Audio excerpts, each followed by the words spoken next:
All right, we're going to go ahead and get started. I'm Nat Williams, the CEO, for those that do not know me.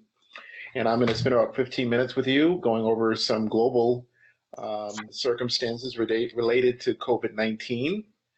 And then I'll turn this over to Joe Booker and Joe Cronauer. So I want to just highlight where we find ourselves as a country and a world today. There have been just shy of 1.4 million cases in the United States. There's been about 84,000 deaths. About 317 people have recovered. And this 358 cases, that is from the 14th at 3 o'clock in the morning. So that is basically 3 hours of one day and the death toll. So that's not a really good idea to look at for the day because it was only 3 hours into the day. But as we've been doing these every 2 weeks, the numbers have, I think the last time we were together, it was 61,000.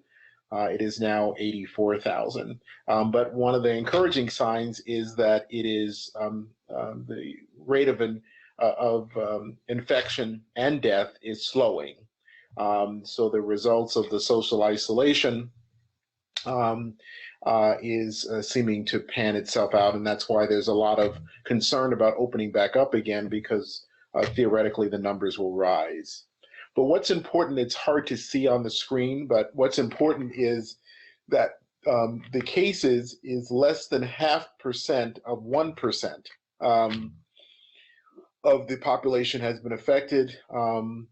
So that, again, often when this is being touted, it sounds very pervasive and that it's everywhere. And then when you look at some of these numbers in some states, 60 to 70% of the individuals who have passed away were in a personal care home or a nursing home or a congregate facility. So then the 84,000, of people outside of a congregate facility may drop down to 25,000. So that's the concern is that was this a circumstance that really targeted people in congregate settings, and that reality is your life was going to be placed in jeopardy because you were in a facility more so than the general population. But it's going to take some time to really let the numbers begin to settle down so that people will understand exactly what did or did not happen. So again, I just wanted to share that update with you. I wanted to share this cartoon with you as well, that the answers that we're looking for, the simple ones, are easy to find, but they're often wrong.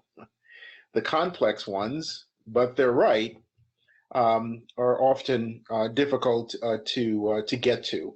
But we want to make sure we're part of the crowd that's getting the right answers, but understanding that they're somewhat complex. It's not going to be easy trying to undo this circumstance. And I just wanted to, just understand that, a lot of us are struggling with the bodies that we're getting, growing into. One is the protein body, the creatine body, and then we have the quarantine body. And I think a lot of us are going to walk around for a period of time with somewhat of a quarantine body. But be happy, it has a teen in it, but it's just not the teen you wanted, but it is what it is. So again, the population, 333 million Americans. We're now, a month ago was 26,000, 2 weeks ago was 61, it's now 84. But again, make sure we understand there's a very big disparity between the 333 million and the 84,000. Again, just a reminder, the transition points we're going through.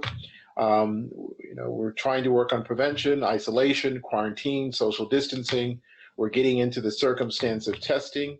We'll then have to get into a circumstance of retesting because I think, as you heard in the White House, that someone that was tested one day was negative and the next day was positive, and nothing happened besides the day changed. And then there'll be, of course, the conversation about vaccinations once we have that. And just trying to help us figure out, some of us are struggling with, should we stay at home? Should we not stay at home? But if you know what that is, that's a pretty, good clue. You should probably be at home, if you know what that is. I shared this with my children, and they're like, "What is that?" And so, if you know what that is, you're probably in a high risk group.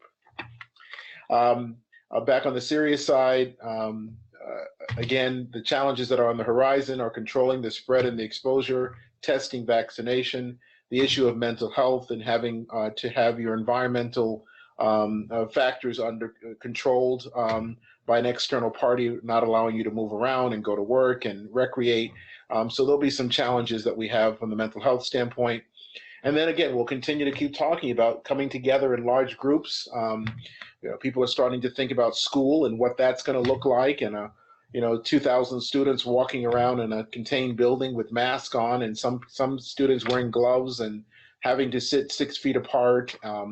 So a lot of these facilities are not made for social distancing, and so there'll be some real challenges. And what will lunchtime look like?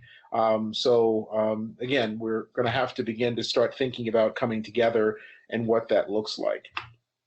I wanted to share this slide with you that often we correlate depression with suicide, but often it's not.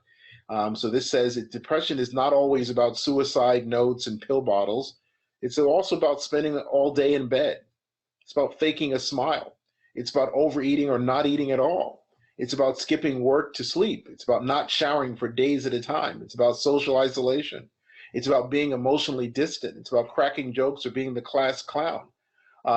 So just, be mindful that depression shows up in different ways. It isn't always the fatal end that we associate with it. It's sometimes these behaviors that I just highlighted.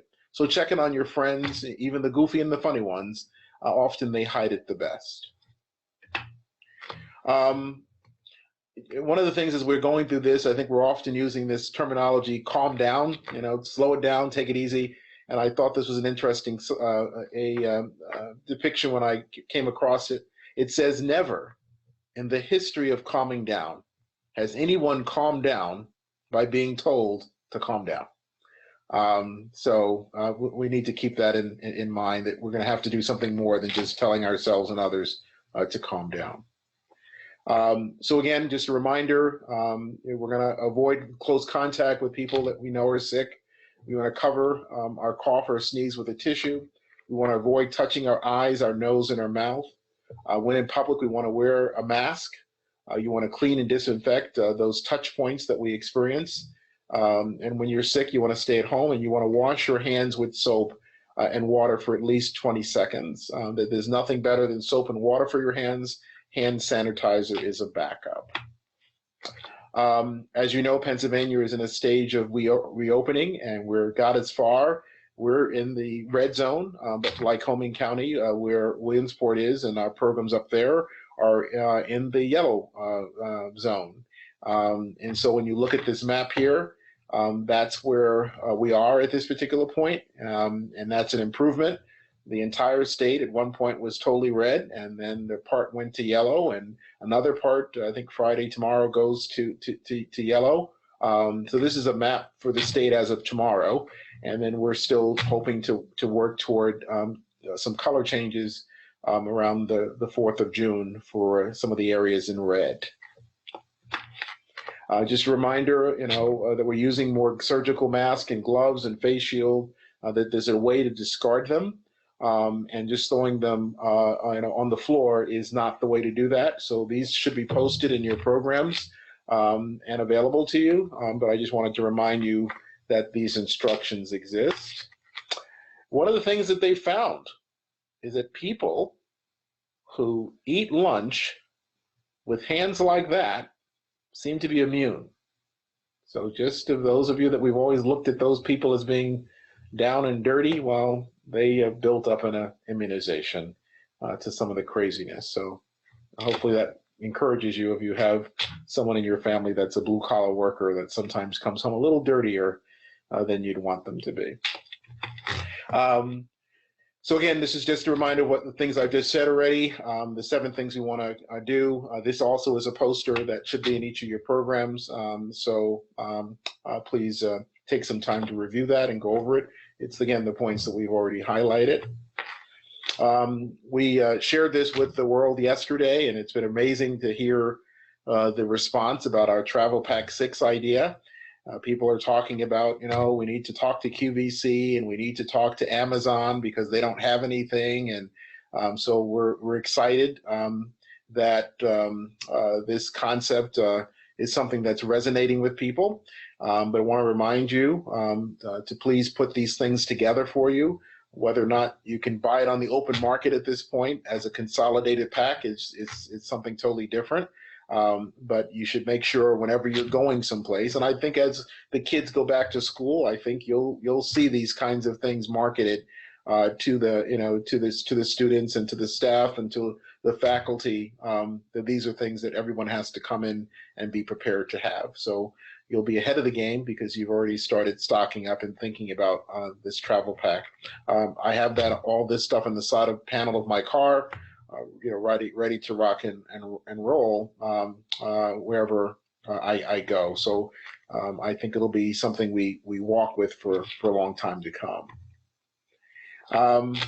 And I think this is just a reminder that also as we go through this, that often we're feeling like we want to get away and we want to, take a break from this. But I think it's also a reminder that maybe this is a time for us to reflect on the life that we lead. And maybe that's the problem. Our goal should be to create a life that I don't need a vacation from.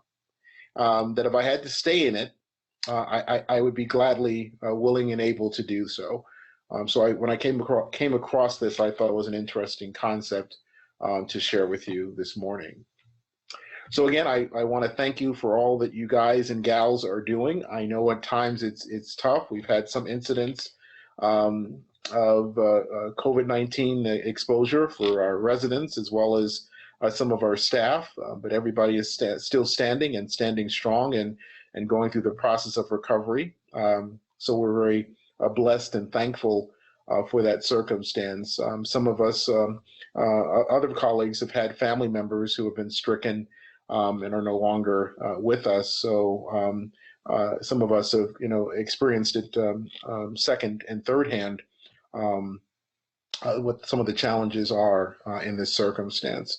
So we continue to reflect and pray for them and for ourselves that we'll continue to keep journeying through this, holding our head as high as we possibly can. But again, I want to just underscore, we are sincerely appreciative of what you've done. You are an essential person. More importantly, or secondarily, you're an essential worker. But more importantly, you're an essential person. And hopefully, as you go through this and you're doing all that you're doing, you don't forget that. That often the people that really make the world, work and are often unseen and forgotten. But we want to just try to let you know we do appreciate all that you're doing.